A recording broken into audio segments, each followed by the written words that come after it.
ನಮಸ್ಕಾರ ಸ್ನೇಹಿತರೆ, ರನ್ನ ಟಿವಿಗೆ ನಿಮ್ಮೆಲ್ಲರಿಗೆ ಸ್ವಾಗತ. ಸ್ಟಾರ್ ಸುವರ್ಣ ವಾಹಿನಿಯಲ್ಲಿ ಪ್ರಸಾರವಾಗುತ್ತಿರುವ ಜನಪ್ರಿಯ ಧಾರಾವಾಹಿಗಿರುವ ಗೌರಿ ಶಂಕರ ಧಾರಾವಾಹಿಯಲ್ಲಿ ಇದೀಗ ನಾಯಕಿಯ ಬದಲಾವಣೆ ಆಗಿದೆ. ಇದರ ಬಗ್ಗೆ ಇಂದಿನ ವಿಡಿಯೋದಲ್ಲಿ ತೆಗೆದುಕೊಂಡು ಬರೋಣ. ನೀವು ಸಹಿತ ಈ ಧಾರಾವಾಹಿನ ನೋಡುವುದಾದರೆ ಈ ವಿಡಿಯೋಕ್ಕೆ ತಪ್ಪದೆ ಒಂದು ಲೈಕ್ ಮಾಡಿ. ಧಾರಾವಾಹಿಗಳಲ್ಲಿ ಸಹಜವಾಗಿ ಪಾತ್ರಗಳು ಬದಲಾವಣೆಯನ್ನು ಕಾಣುತ್ತಲೇ ಇರುತ್ತವೆ. ಆದರೆ ನಾಯಕಿಯ ಬದಲಾವಣೆ ಆದರೆ ಆ ಧಾರಾವಾಹಿ ಮೇಲೆ ಮತ್ತು ಪ್ರೇಕ್ಷಕರ ಸಂಖ್ಯೆಯ ಮೇಲೆ ಪರಿಣಾಮ ಬೀರುತ್ತದೆ ಎಂದೇ ಹೇಳಬಹುದು. ಇದೀಗ ಗೌರಿ ಶಂಕರ ಧಾರಾವಾಹಿಯಲ್ಲಿ ನಾಯಕಿಯಾಗಿ ಕಾಣಿಸಿಕೊಂಡಿದ್ದ ದಿವ್ಯಾ ಅವರು ಧಾರಾವಾಹಿಯಿಂದ ಹೊರಬಂದಿದ್ದಾರೆ. 800ಕ್ಕಿಂತ ಅಧಿಕ ಸಂಚಿಕೆಗಳಲ್ಲಿ ನಾಯಕಿಯಾಗಿ ಕಾಣಿಸಿಕೊಂಡಿರುವ ದಿವ್ಯಾ ಅವರು ಇದೀಗ ಈ ಧಾರಾವಾಹಿಯಿಂದ ಹೊರಬಂದಿರುವುದು ಪ್ರೇಕ್ಷಕರಿಗೆ ಬೇಸರವನ್ನು ತರಿಸಿದೆ ಎಂದೇ ಹೇಳಬಹುದು. ಹೀಗಾಗಿ ಎಷ್ಟೋ ಪ್ರೇಕ್ಷಕರು ಈ ಧಾರಾವಾಹಿಯನ್ನು ನಾವು ಇನ್ನು ಮುಂದೆ ನೋಡುವುದೇ ಇಲ್ಲ ಎನ್ನುತ್ತಿದ್ದಾರೆ. ಇನ್ನು ನಾಯಕರಾಗಿ ಯಶವಂತ್ ಅವರು ಈ ಧಾರಾವಾಹಿಯಲ್ಲಿ ಕಾಣಿಸಿಕೊಂಡಿದ್ದರು.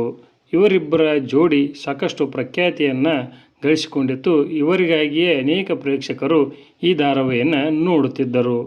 ಗೌರಿ ಶಂಕರ ಧಾರಾವಾಹಿಯಲ್ಲಿ ನಾಯಕಿಯಾಗಿ ಕಾಣಿಸಿಕೊಂಡಿದ್ದ ದಿವ್ಯಾ ಅವರು ಧಾರಾವಾಹಿಯಿಂದ ಹೊರಬಂದ ಕಾರಣಕ್ಕಾಗಿ ಇದೀಗ ಕನ್ನಡತಿ ಧಾರಾವಾಹಿ ಖ್ಯಾತಿಯ ರಮೋಲಾ ಅವರು ಈ ಧಾರಾವಾಹಿಯಲ್ಲಿ ನಾಯಕಿಯಾಗಿ ಕಾಣಿಸಿಕೊಳ್ಳಲಿದ್ದಾರೆ.